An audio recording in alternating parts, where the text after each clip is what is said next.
월TV 시청자 여러분, 지난 한 주간도 안녕하셨습니까? 부동산 정보시대 조준상입니다.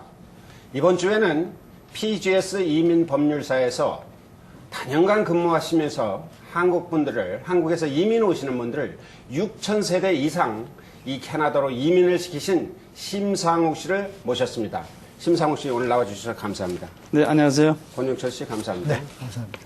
심상욱 씨, 6,000세대 하면은 그 명수로 말하면은 굉장히 많은 숫자를 이 캐나다로 이민을 시키셨네요. 글쎄, 제가 잘한 것입니다만 제 생각에는 예. 우리 토론토 교포를 한 12만 명 잡죠? 그렇죠. 예. 그러면 그러면 미니멈 25%에서 30%는 제 회사 거쳐서 이민 오신 분들이 아닌가 이렇게 생각이 됩니다. 예, 대단하십니다. 이 시청자들은 사실 뭐 많으신 분이 우리 심상욱 회장님을 아시는데 또 모르시는 분들을 위해서 우선 한 1분간 본인 소개를 한번 해 주시죠. 예. 예. 그래서 좀 쑥스럽지만, 예, 저는 심상이고요. 제가 1983년부터 PGS 이민법률회사에 근무하면서 그동안 쭉 이민 업무에 종사해 왔습니다. 제가 1983년도 제일 처음이죠. 지금 국제협력단인 그 한국해외개발공사하고 그 정보 촉탁 법률기관으로서 이민 업무 협약을 해서 지금까지 아까 우리 조 선생 말씀하신 대로 한 6천여 세대의 이민을 알선한 PGS 근무하는 그 극동 담당 이사를 맡고 있는 심상욱입니다. 예. 여러분 만나뵙겠서 감사합니다. 아, 대단하십니다. 제가 듣기로는 한국에서 방송도 많이 타신 걸로 알고 있는데, YTN이라는 그런 TV 방송국에서도 많이 방영을 하셨죠? 예, 제가 한 3년 전 되나요? 그 사람들이 저를 참 이민 박사라고 그래요. 이민을 많이 해서 그런지. 아니, 박사님 같이 보이십니다. 원래 그래요? 그래서 그 YTN에 그 피플 인 뉴스라고 있어요. 예. 그래서 1시간짜리인데 거기서 그래서 그 이민 박사 심사웅이라고 해서 1시간 그 특집을 한 적이 있습니다. 예. 그 전에도 뭐 KBS 여기저기 그 한국에 이민 홍보하냐고 많이 제가 출연을 해서 우리 조 선생님 모양 이렇게 MC는 아닙니다만 예. 한국의 그 이민 업무를 알리냐고 그 각종 매체에서 많이 홍보 활동을 했습니다. 예. 그 이민 사업 하면은 사실은 우리 부동산 업계에서도 요새 사실 그 유학 오는 그 학생들 그 부모들 때문에 저희들도 많이 덕을 잇고 있는데 그렇죠.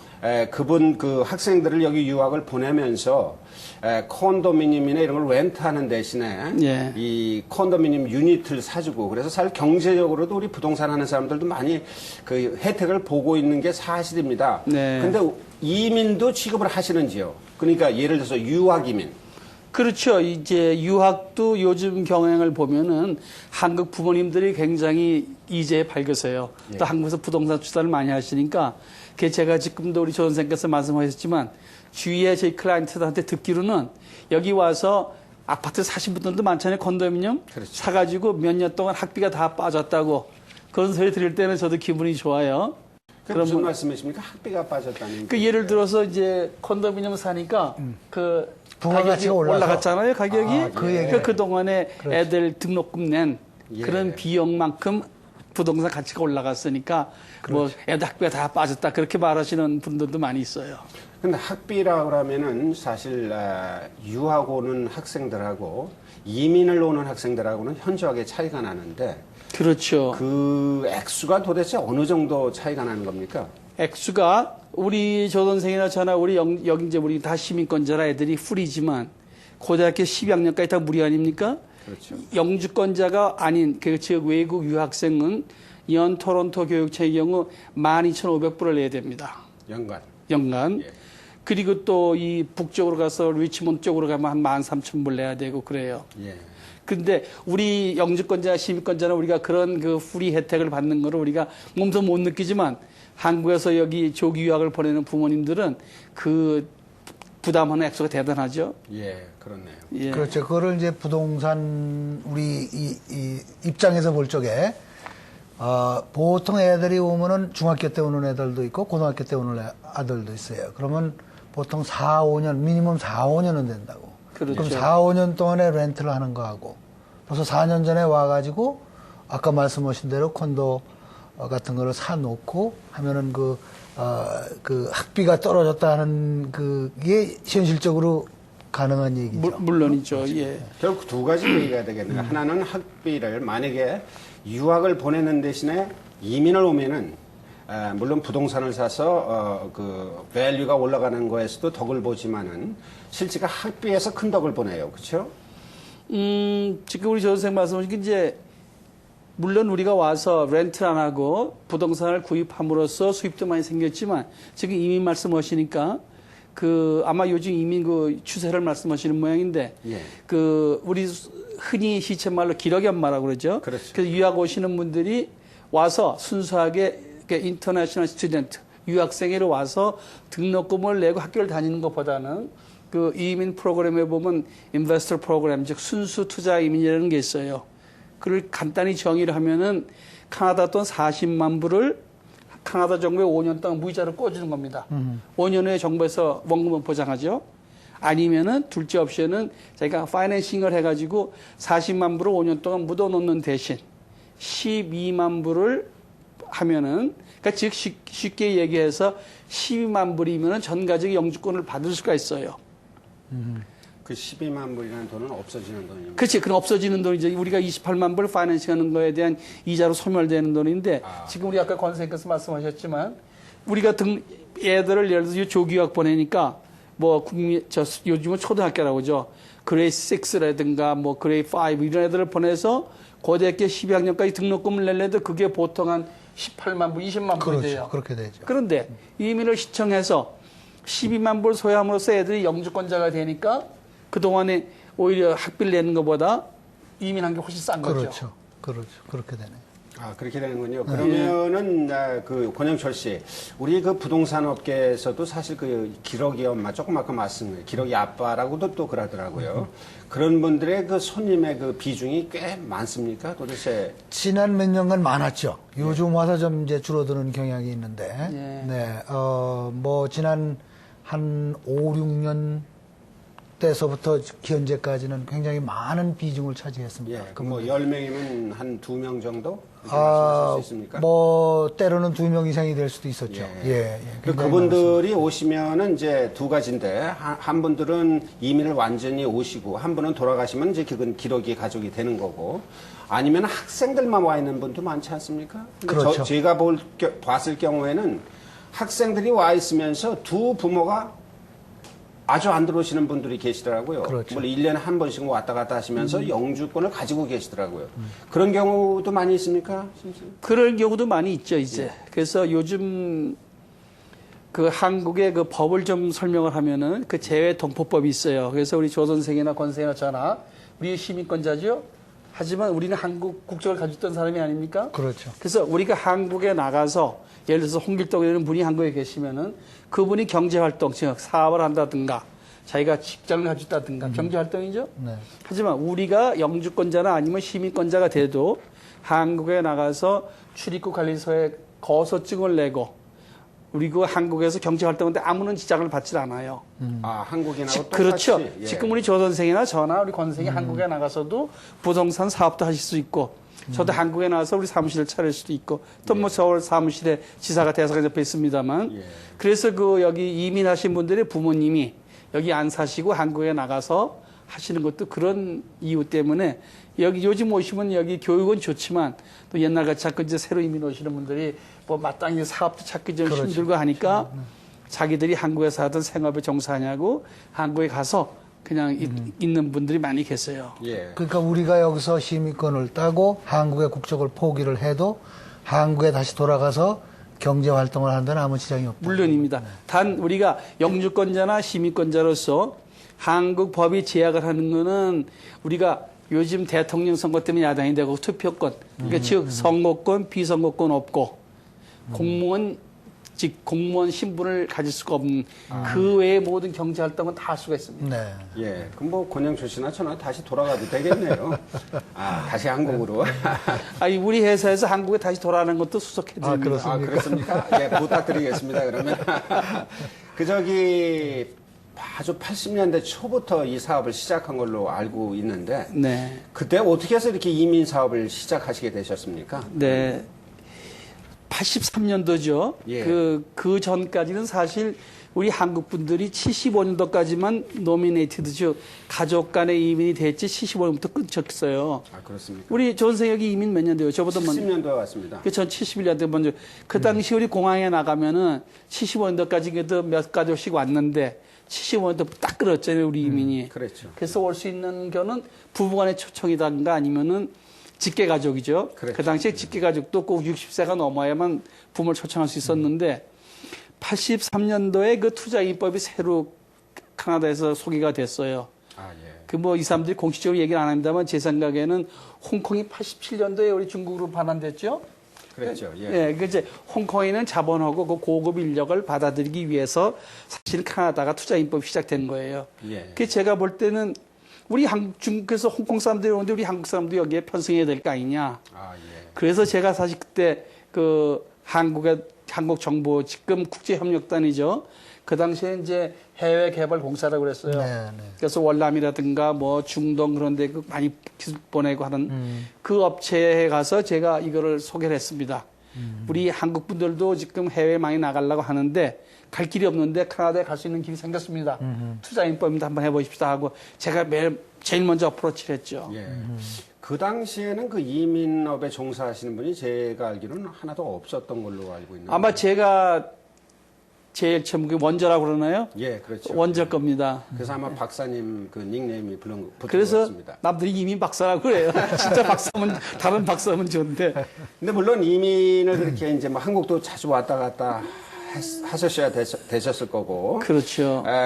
그렇게 많은 세대의 이민을 이 나라에 이민 정착을 시키셨는데 뭐 좋은 일도 많이 있었겠지만 또 때로는 힘드신 때 그런 때도 있었지 않겠습니까? 물론 뭐 일을 하다 보면 이제 힘들 때도 있고 좋은 때도 있고 희로애락이 다 바뀌는데 예. 지금 질문하고 좀 멉니다만 제가 사실 이민 업무에서 제일 힘들었던 거는 84년도에 한국 정부를 설득을 해가지고 우리 한국 분들이 투자 이민을 여기 오실 수 있게 한 게 참 가장 힘들었던 일 같아요. 예. 왜냐하면 그 당시에는 그 한국 외환관리법이 한 세대가 이민을 가면 꼭 10만 불까지밖에 한정할 수가 없었어요. 그 당시만 해도 우리 한국이 이렇게 외화가 요즘 같지 않고 굉장히 외화를 절약할 때라고 그래요. 예. 그래서 제가 이 프로그램을 가져가서 한국 정부에서도 우리가 이민을 하십시다. 그런데 한국 정부에서는 뭐냐면은 지금 우리 한국 정부에서 그렇게 충분한 외화가 없기 때문에 이민을 보내는 것은 찬성하지만 외화 관리법은 좀 뭐하다. 그래서 제 자랑 좀 해도 됩니까, 조 선생님? 예, 조금만 하십시오. 예, 조금, 예. 그래서 사실 그 당시에 제가 재무부, 그 당시 외무부죠. 예. 각 요로를 제가 한두 번 돌아다닌 게 아닙니다. 그 해외 경석분들하고 그래서 사실 이거 우리가 투자 이민은 우리 국익을 왜 해외에다 반출시키는 게 아니다. 우리 국력의 신장이다. 내 나름대로 하여튼 그런 그 논리를 펴가지고 제가 한국 그 관계 당국자들 제가 설득시켜가지고 결과적으로는 그 당시에 대통령령입니다. 캐나다 투자 이민에 한해서 30만 불까지 허가되는 그런 그 정부 당국자의 허가를 받아냈어요. 그 몇 년도입니까? 그게 그래서 84년도에 시작이 된 겁니다. 83년도 시작해가지고. 그래서 캐나다 이민이 처음 시작해서 캐나다의 투자임 제1호가 여기서 뭐 이름을 바뀔 수 없지만 지금 토론토에 사는데 그 친구가 그래서 84년도 5월에 한국 캐나다 투자임 제1호가 여기 랜딩을 했습니다. 예. 그래서 뭐 어려웠던 일 아니지만 지금 봐도 참 제가 가슴 뿌듯해요. 예. 그 당시에 제가 이렇게 해가지고 우리 한국 캐나다임이 시작이 돼서 우리 교포 인구가 얼마나 많아졌습니까? 그렇죠. 예. 그러니까 그때 그 이후로 한국 경제가 많이 발달이 돼서 이제 외화를 가지고 나오는 게 그렇게 큰 장애는 되지 않았기 때문에 그때 그거를 시발점으로 해서 그런 그 한국의 그 이민자들이 돈을 갖고 들어오면 사실은 우리 여기 교민 경제도 많이 발전이 됐고 그렇죠. 또 우리 부동산 지금 업에 종사하는 분들도 숫자적으로 지금 얼마나 많이 늘었습니까? 그렇죠. 그때에 예. 비해서. 그래서 여러 가지 면으로 참 교민 경제에 많은 그 공헌을 하신 그건 뭐 틀림없는 네. 말씀입니다. 예. 뭐 칭찬해 주셔서 감사합니다만 사실 우리 그 교포의 경제가 있잖아요.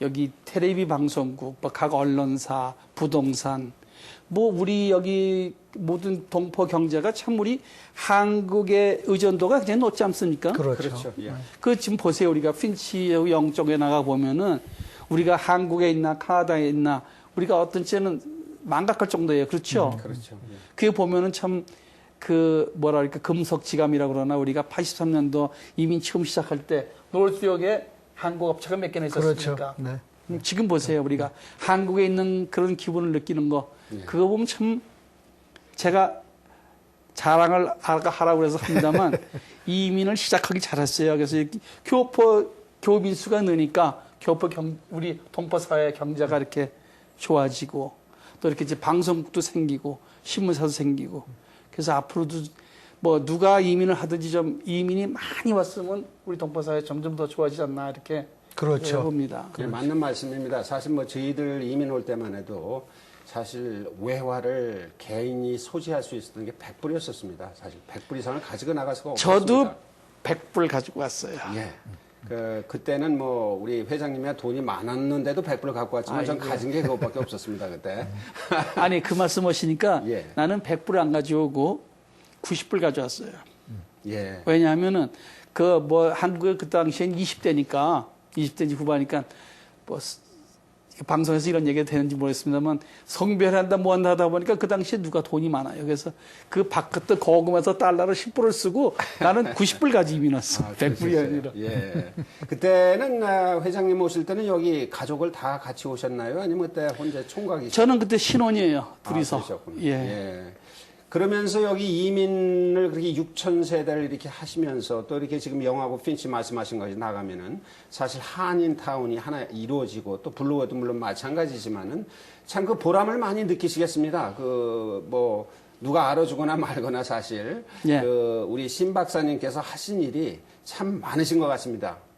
칭찬해 주셔서 감사합니다. 근데 한 가지 문제가요. 예. 어디 식당이고 어디 가면은 제가 이제 기억 못하는 분들이 많아요. 예. 그래서 아유 심사장 심의영 하는데 그분들을 몰라볼 땐 제가 너무 죄송해요. 예. 그래서 어떤 때는 좀 이렇게 한인들 많이 모이는데 가기가 좀 그래요. 예. 그럼 뭐 연세가 드셨으니까 할 수 없는 아니 뭐 일이고. 이제 뭐 근데 이제 이렇게 이민을 많이 하셨는데 지금 문제가 하나 있습니다. 그 이민이 오시는 분들한테 제일 큰 문제가 일단 한국을 떠나서 이 나라에 왔는데 예. 조금 아까 말씀하신 것처럼 해 먹을 게 없어요. 해 먹을 게. 할 게 없으니까. 그럼 왜 이분들이 할 게 없나 하고선 잘 이렇게 연구를 해보면은 결국은 언어입니다. 언어를 하시지 못하기 때문에 할 수 있는 게 이게 리미트가 그렇다고 되고 봐야죠. 예. 그래서 이제 아무래도 한국에서 직장 생활을 하시던 분들은 한국에서 그래도 돈을 버시는 게 낫고 또 그렇다고 애들만 여기 놓고 가자니 참 힘든 상황이고 그렇게 하다 보니까 양쪽 생활하다 보니까 또 생활비가 이중으로 들고 그런 고충이 많지 않습니까? 지금? 그거를 제가 설명하자면 유형을 제가 잠깐 그 예, 경험을 예. 해서 사실 80년도부터 90년 뭐 중반 그때까지 90년 초까지 오시던 분들은 그 이민 영화를 보면은 정말 그분들은 존경할 분들이에요. 한국의 모든 사업이가 직장을 접고 다 오셨죠. 온 뿌리를 다 옮겨서 여기서 사실 제2의 삶을 사시던 분들이라고요. 고생들도 뭐 두 분들도 잘 아시지만 고생들 많이 하셨지만 그 당시엔 그런 각오를 가지고 오신 분들이었으니까 제2의 삶을 사는 개척자 정신을 가지고 오셨는데 이제 요즘 오시는 분들은 아까도 우리가 잠깐 언급을 했습니다만 교육이민이라고 그러는데 저는 하고 싶어요. 내가 뭐 신조어를 만든 것도 우리가 그 순수자민에서 오는데 사실 다 교육이민이라고 그래요. 왜? 부모들은 이민해서 여기 살 의사가 전혀 없어. 그런데도 불구하고 아까 말씀드린 대로 경제적으로 따져도 10만 불 들여서 애들을 영주권자로 둔갑시켜서 보내니까 싸지 않습니까? 그렇죠. 그래서 요즘 오시는 분들은 처음부터 부모들은 여기 오실 생각이 전혀 없어요. 요즘 그 이민 추세가. 거의 다 그렇다 그 말씀이시죠. 제 경험에 한 80% 정도가 여기 부모들 올 생각도 없는데 자식들을 위해서 이민을 신청하시는 분들이에요. 그럼 그래서 당연히 그분들은 한국에 돌아가서 생업을 할 수밖에. 그 자식들이 꼭 이 나라에 와야 될 이유가 뭡니까? 근데 지금 한국의 이제 교육제도, 교육 현실, 또 이런 것들을 이제 좀 우리가 생각 안 해볼 수가 없죠. 예. 네. 그래요. 뭐 그게 가장 큰 문제가 아닌가 생각됩니다. 근데 저도 어떤 때는 그래요. 아니, 뭐 한국에서 잘 사시고 사업 잘 하시는데 왜 이민을 신청하십니까? 그러면 애들 교육 때문에 그런다고. 요즘은 제가 그런 질문 안 하는데 전에는 질문을 많이 했다고. 여기 이민 오셔야 될 이유가 하나도 없으신 분이 이민 신청하셔갖고 물론 제가 돈은 버는 거지만 그래서 아니 예를 들어서 뭐 우리 홍길동 선생님은 한국에서 이렇게 사업도 잘하시고 오실 이유가 없는데 왜 이미 쳐가시냐고 했더니 그분들 말씀인즉 교육이에요, 애들. 그래서 교육이라고 뭐 이민 여기 유학 보내고 이민 온다고 다 잘 되는 건 아니지 않습니까? 했지만서도 그분들이 하시는 말씀이 우리 심 선생께서 한국 교육을 잘 몰라서 그런다고. 한국 교육 환경이 지금 중3만 돼도 12시 전에 집에를 못 들어와요, 애들이. 그리고 그 사교육비가 엄청납니다. 그렇죠. 결국은 그 아이들을 위해서 교육 이민을 온다는 말이 맞겠네요. 그렇게 그렇죠. 그렇다면은 물론 그렇다고 봐야 됩니다, 요즘은. 근데 이제 그 한국에서 조금 아까 말씀하신 3, 40년 전에 오신 분들이 이제 뭐 여기서 일을 열심히 하시고 고생을 하시고 뭐 성공하신 분들도 있고 그렇지 않으신 분들도 있고 그렇지만 이제 고향이니까 한국에 한 번씩 나갔다 오십니다. 그럼 저의 경험에 의하면은 그 갔다 오시면은 굉장히 그 디프레스 되십니다. 어떤 의미에서요? 왜 디프레스 되느냐 하면은 물론 대한민국에다 애국은 했었는지 모릅니다. 30년, 40년에. 그때 논밭 전부 팔아가지고 오시지 않았습니까? 지금 나가보니까 그 논밭이 이건 상상이 할 수가 없는 정도의 가치가 이게 부과가 됐다 그 말씀이에요. 그럼 그 땅을 그냥 가지고 거기서 살았었으면은 여기 와서 지금 죄송합니다. 이 모양 이꼴로 안 사는데 그래서 이 디프레스 되시는 분이 상상외로 많습니다. 물론 저도 그런 분들 얘기 들었습니다만 제가 제 경우를 말씀드려도 괜찮겠어요? 예, 물론이죠. 예. 저도 한국에서 그 뭐 지주의 아들이라 그러니까 땅이 좀 있었어요. 예, 소문은 들었습니다. 예, 근데 물론 지금도 좀 있습니다만 어떻게 이렇게 설명을 할게요. 제가 올해 63세요. 해방동인데 한국에서 제 친구들을 만나면은 이건 농담이 아닙니다, 진짜. 야, 너 어디 가면은 반말하고 그러지 마라. 누가 보면 친구지 않으면 내가 너무 늙어 보이잖아. 너 버릇없다고 한 대 맞아, 옆에 사람들한테. 아, 그러니까 제가 회장님의 친구분들이 그렇죠. 나이가 더 많이 들어 보인다. 그러니까 우리가 이렇게 생각하는 게 편할 것 같아요. 우리가 여기 와서 좋은 공기 마시고 좋게 살고. 근데 제가 지금 애가 5인데 한국에 있으면 내가 어떻게 애를 5을 낳습니까? 그렇죠? 카나다 왔으니까 5 낳고 그래서 우리가 잃은 것도 좀 있지만 부동산 가지고 있었으면 지금 부동산 재벌도 됐었겠지만 여기 와서 한국 친구들 같이 아직 흰머리 없죠? 염색한 거 아닙니다. 예. 자연산이에요. 알겠습니다. 그래서 여기 와서 이렇게 우리가 좋은 공기 마시고 애들 교육하고 시킨 걸로 해야지 한국에 가서 우리가 뭐 옛날에 살았었으면 하면은 그럼 뭐 내가 복권 사서 복권을 맞았으면은 글쎄요, 그렇게 해석될 수도 있지만 이제 그 당사자의 입장으로 돌아가서 내가 가지고 있었던 그런 재산이 지금은 수십 배, 수백 배가 올라가지고 또 그거를 나한테서 산 사람이 크게 부자가 됐다. 그럼 이제 돌아와서 자기는 이 나라에서 이제 조금 있으면 연금이나 탈 그런 입장인데 아마 속이 상해하시는 분이 상상으로 많습니다. 근데 이제 그 자기들의 그 삶의 가치를 어디다 두느냐. 맞습니다. 예, 그게 그래요. 중요한 것 같아요. 저도 74년에 여기를 왔지만은 뭐 그때 이제 뭐 좀 어린 나이에 왔지만은 여기서 살면서 삶의 가치를 어디다 두느냐에 따라서 그거 뭐 한국에 두고 온 것보다 여기서 얻은 게 더 많다고 생각하면은 뭐 여기서 행복한 생활을 하는 게 되는 거고. 그렇죠. 생각하기 나름이에요. 그럼요. 근데 이제 제가 한 가지 이제 여쭙고 싶은 거는 지금 이제 그렇게 유학이나 이제 이런 그 이민 뭐 이런 것들이 이제 많이 오는데 이제 미국의 무비자가 이제 시작이 되지 않습니까? 내년 3월 달인가 이제 시작이 되죠. 그렇게 되면 이제 카나다에 오는 그 이민 숫자나 또 유학 숫자에 대한 그 변화가 좀 있을 건데 그걸 어떻게 지금 생각을 하십니까? 그리고 선생님 정말 좋은 질문 해주시고 통찰력이 대단하시네요. 예. 제가 칭찬을 좀 해도 되죠? 아이, 물론이죠. 참, 올 언젠가 우리 한인회관에서요. 그 미국이 한국하고 무비자 됐을 때 그 대책위원회인가 해서 제가 한번 오라고 해서 간 적이 있었는데 그 영주삼일에 한번 얘기만 하고 그 뒤에 아무 일이 없는데 무슨 있으면 제 나름대로 하는데 그 당시에 제가 가서 이런 얘기를 했습니다. 어느 뭐 유학원에서 나온 친구가 뭐 그렇더라도 별 지장이 없을 겁니다 하는 얘기를 해서 당신 유학원 뭐 얼마나 했어? 그래서 제가 한 얘기는 결론은 제 경험에 하면 그래서 24년 하면서 유학도 자랑 갔을 때 제가 제일 치고 시작한 겁니다. 네. 지금은 유학 아무리 취급을 안 합니다만 캐나다 오시는 분들은 미국을 가시기를 다 원하시던 분들인데 모든 여건상 차선 체계로 오시는 분들이 많았어요.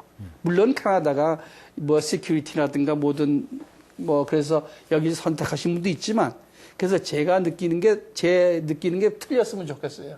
미국이 캐나다처럼 이렇게 자유롭게 왔다 갔다 할 수 있고 유학 비자도 받기 쉽다 하면은 캐나다 정말 타격 많습니다. 우리 동포사회 경제에도 대단해요. 그래서 우리가 그 대한항공 뭐 여기 오픈 뭐라고 하죠? 오픈 스카이라고 그러나 그런 거 해서 우리 동포들이 여기서 뭔가 대책을 강구해야 돼요. 우리가 대책 강구한다고 해서 되는 건 아니지만 진짜 미국하고 그렇게 된다면은 캐나다에 영향이 많다고 저는 생각됩니다. 네. 예. 지금 이제 아까 말씀드린 대로 영 핀치 또 일부는 이토비콕이나 미사 같은데 그 유학 오는 학생들을 위한 비즈니스가 또 많이 또 성행이 되고 있지 않습니까? 그렇죠. 예. 그럼 이제 지금 말씀하신 대로 그런 상황이 벌어지면은 그런 교민 경제 이제 그런 분들 포함해서 여러 가지 그 사업에 많은 지장을 받을 텐데 지금 말씀하신 대로 그런 어떤 대책이 나와야 되는데 그런 그 어떤 대책을 마련할 수 있는 무슨 뭐가 좀 없습니까? 근데 이건 뭐 제가 할 건 아니고 우리 동포사회 언론들도 많고 한인회도 계시고 많으신데 제도 신문지상에서 보고 오면 뭐 오픈스카이 대책위원회 무슨 뭐 무비자 협정 대책위원회 도대체 말들 많고 용두삼이지 뭐 결과가 팔로스라는 게 없다고요. 네. 그래서 사실 우리가 뭔가 대책을 강구해야 됩니다. 지금 권선생 말씀하신 대로 그렇게 돼서 여기 유학생 줄어들고 뭐가 하다 보면요. 우리 동포 경제 여기 대단합니다. 그 지장이 대단해요. 저도 그 동감인데 결국 대책이라고 이제 이렇게 말씀들을 하시는데 사실 이렇게 넓게 보면은 우리가 할 수 있는 일이 별로 많지 않은 것 없죠. 같습니다. 없죠. 예. 하지만 그래도 우리가 마음 준비를 다 하고 마음의 준비는 할 또 수도 오픈 있겠죠. 스카이 같은 것도 우리가 할 수 있고 예. 또 우리가 그래서 제가 이런 말씀 드리기 뭐냐면 캐나다를 한국 더 많이 프로모션을 해야 돼요 우리가. 그렇죠. 예, 그래서 그것도 하나의 우리가 방법이죠. 그렇죠 미국에 지지 않고 캐나다가 미국보다 이런 장점이 있다는 그렇죠. 거는 우리 동포 사회에서도 할 수가 있는 거라고요. 예. 그래서 무조건 조 선생님께서 없다고만 뭐 사실은 우리 그 할 수 있는 거는 한정돼 있지만 그래도 뭔가 돌파구를 찾아서 저는 해야 된다고 봅니다. 그렇죠. 얼마 전에 신문지상에 보니까 우리 신 박사님께서 그 한카협회라는 그 이사장직을 맡으셨더라고요. 아이고. 예, 그거는 뭐를 하는 단체며 예. 한번 말씀을 해주시죠. 그 지금 사실 제가 여기서 37년 살면서 아직 단체장이라는 거는 한 번도 못했습니다.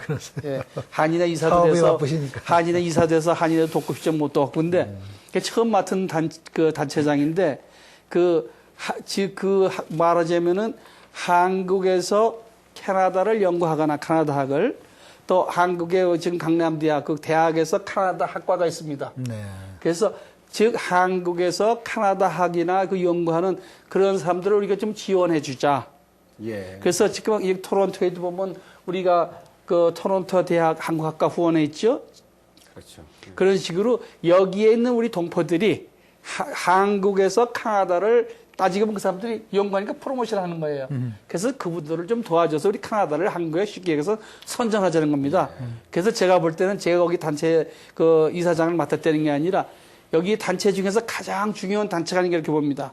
예. 지금들도 말씀하셨지만 우리 동포 경제에 우리가 얼마나 한국 의존되어 있습니까? 그렇죠. 그러려면 한국이 캐나다를 프로모션 해야 되는데 그 한국에서 캐나다학을 하시는 분들을 우리가 후원해 드림으로써 그분들이 우리 대신 캐나다를 한국에 세일하는 거 아닙니까? 그렇죠. 그렇죠. 예. 그래서 우리 조 선생님이나 권 선생님도 제가 하는 일을 좀 많이 협찬을 해주시면 감사하겠습니다. 알겠습니다.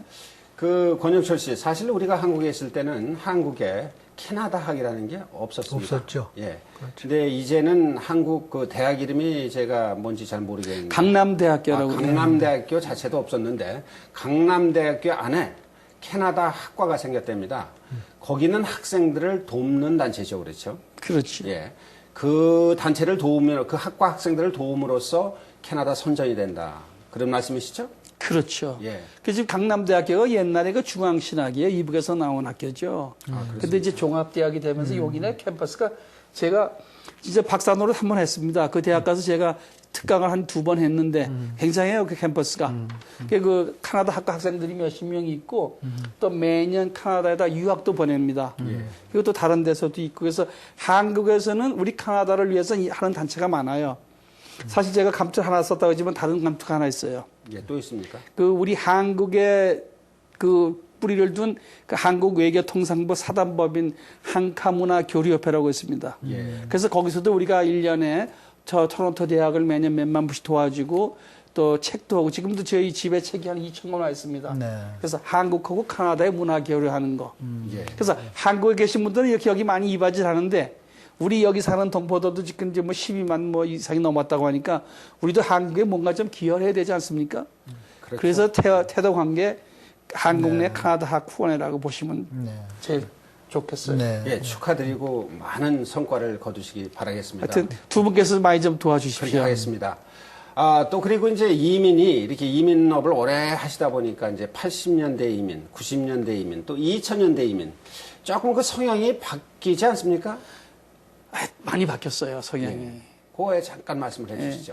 아까도 제가 잠깐 언급을 했습니다만 초창기에 이민 오시는 분들은 다 뿌리를 다 여기서 옮겨서 오신 분들이에요.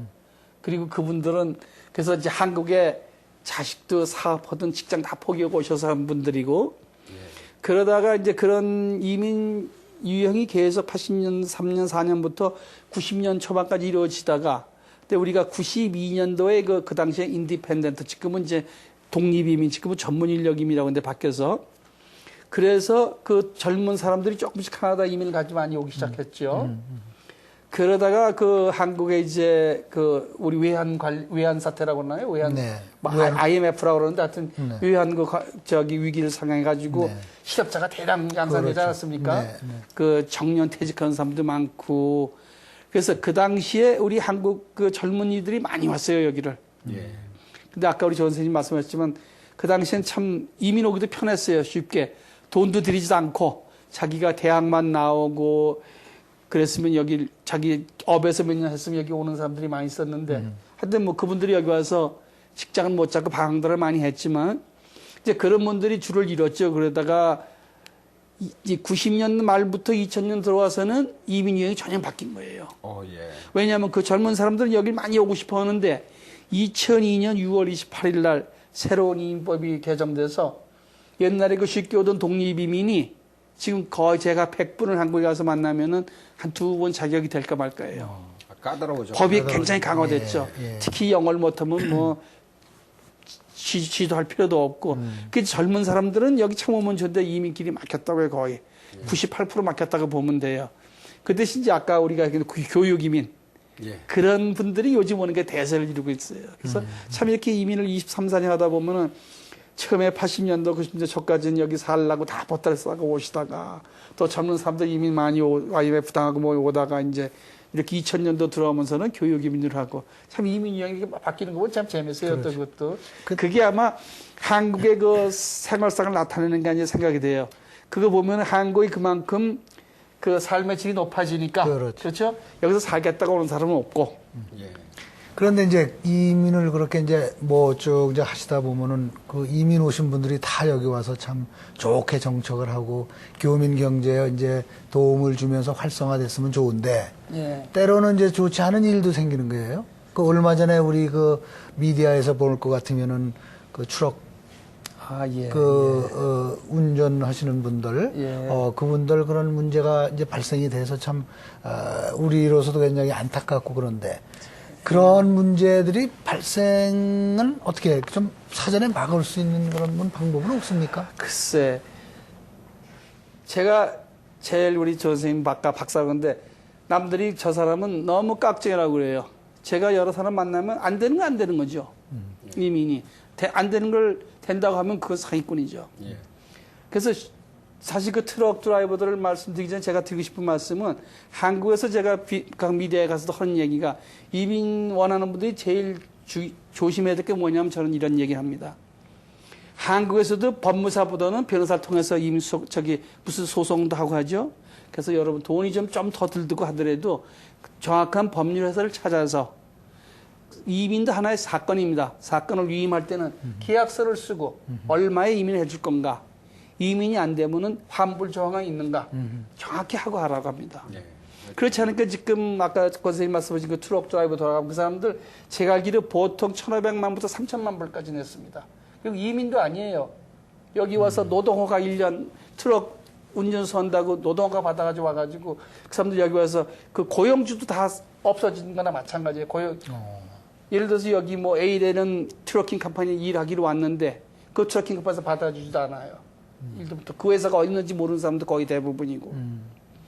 그래서 그런 거는 보면은 참 이민하시는 분들이 어느 정도 양식을 가지고 해야 돼요. 이거를 무슨 뭐 옛날 서부 개척 시대 뭐 서쪽으로 꿈캐는 가는 양 무슨 이민 사업은 떼돈을 모르는지 아는데 그렇게 하다 보면 한 사람한테 어떤 사람들은 2만 불, 3만 불씩 또 차지하고 또 그 심사장이 안 된다고 그래. 그 사람과 어디서 다 된다고 100% 책임진다고 하던데.